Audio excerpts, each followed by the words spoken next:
नमस्कार, आप देख रहे हैं पंजाब हरियाणा हिमाचल का नंबर 1 न्यूज चैनल जी पंजाब हरियाणा हिमाचल। मैं हूं आपके साथ श्रमित चौधरी। खबरों में आज लेकर हम हाजिर हैं। खबरों में आज खास है बीजेपी अध्यक्ष अमित शाह का चंडीगढ़ दौरा।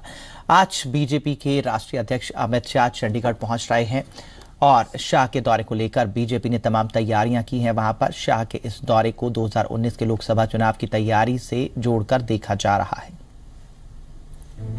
बीजेपी के राष्ट्रीय अध्यक्ष अमित शाह के 2 दिवसीय दौरे के मद्देनजर चंडीगढ़ बीजेपी में जबरदस्त उत्साह का माहौल है।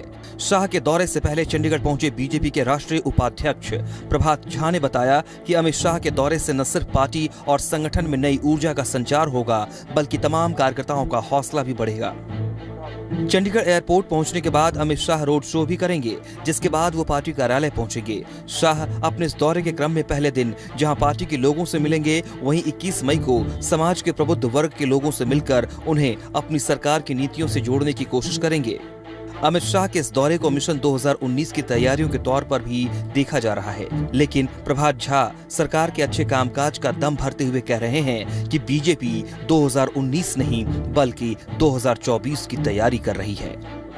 रविंद्र सिंह, जी मीडिया, चंडीगढ़। तो बीजेपी के राष्ट्रीय अध्यक्ष अमित शाह पहुंच रहे हैं चंडीगढ़ और पार्टी के नेता और कार्यकर्ताओं से मुलाकात करेंगे। एयरपोर्ट से पार्टी कार्यालय तक वो रोड शो भी करने जा रहे हैं। शक्ति प्रदर्शन होगा बीजेपी का।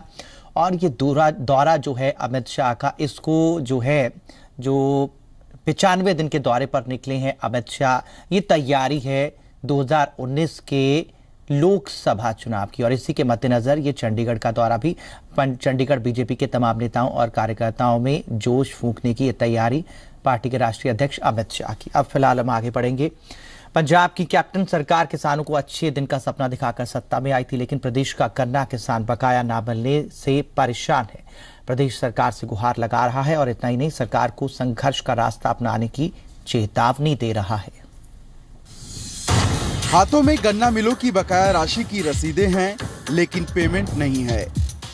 किसान परेशान है, कैप्टन सरकार से गुहार लगा रहे हैं, अपील कर रहे हैं, साथ ही संघर्ष का रास्ता अपनाने की चेतावनी भी दे रहे हैं। सीजन 2016 ਤੇ 17 ਦਾ ਪੰਜਾਬ ਮਿਲ ਨੇ ਸਾਡੇ ਤੋਂ ਗੰਨਾ ਖਰੀਦਿਆ ਤੇ ਫਰਵਰੀ ਮਹੀਨੇ ਤੱਕ ਦੀ ਸਾਨੂੰ ਪੇਮੈਂਟ ਕਰ ਦਿੱਤੀ ਗਈ।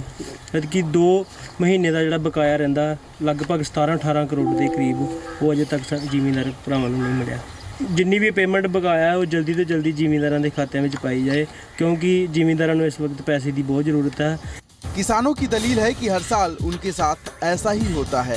हर साल वो गन्ना मिलों को गन्ना सप्लाई करते हैं, लेकिन उनके पैसे रोक लिए जाते हैं। इस बार भी किसानों को अपने पैसे के लिए जूझना पड़ रहा है। पैसा नहीं होने के चलते किसान अपनी अगली फसल की बुआई नहीं कर पा रहा है। साढ़े काफ़ी देर तो पैसे रुके हुए हैं। 10 फरवरी तक अजे तक पैसे पंजाब मिल शुगर मिल ने दिते ने, तो पैसे काफ़ी 17-18 करोड़ के करीब है। तो शुगर मिल कीड़ी अफगाना के भी पैसे सारे फसे हुए, काफ़ी फसे हुए जी। तो सरकार अगे बेनती है कि जल्दी तो जल्दी पैसे दिते जान। गुरदासपुर की कीड़ी मिल की बकाया राशि लगभग 51 करोड़ रुपए है। गुरदासपुर की ही पनियाड़ मिल की बकाया राशि 17 करोड़ के आसपास है। बटाला मिल की बकाया राशि 8 करोड़ रुपए, जबकि बुटन मिल की बकाया राशि 24 करोड़ रुपए के आसपास है। कई मिलों ने तो फरवरी के बाद से ही गन्ना का बकाया नहीं दिया है। हालांकि प्रशासनिक अधिकारी भरोसा दे रहे हैं कि किसानों की मदद की जाएगी। पठानकोट डिस्ट्रिक्ट में जो गन्ना किसान हैं, उनकी कुछ आउटस्टैंडिंग लायबिलिटीज़ के बारे में मुझे नोटिस में आया है कि शुगर मिल्स को उनको देना है, जो कि फरवरी से नहीं पेंडिंग हुई अमाउंट पेमेंट नहीं हुई है। तो इसके लिए मैं अब परसों करती हूँ और उसको एक्सेलरेट करती हूँ कि ताकि उनको वो जल्दी से पैसे पेमेंट हो जाए, ताकि उनकी नेक्स्ट जो बिजाई की सीज़न है उसमें उनको प्रॉपर हेल्प हो जाए और उनका इकोनॉमिक कंडीशन सही तरीके से। किसानों को अच्छे दिनों का सपना दिखाकर ही कैप्टन अमरिंदर सिंह सूबे की सत्ता के सरताज बने हैं। हालांकि मंडियों की हालत में सुधार है, लेकिन सवाल ये है कि गन्ना किसानों की हालत में सुधार कब होगा। अजय महाजन, जी मीडिया, पठानकोट।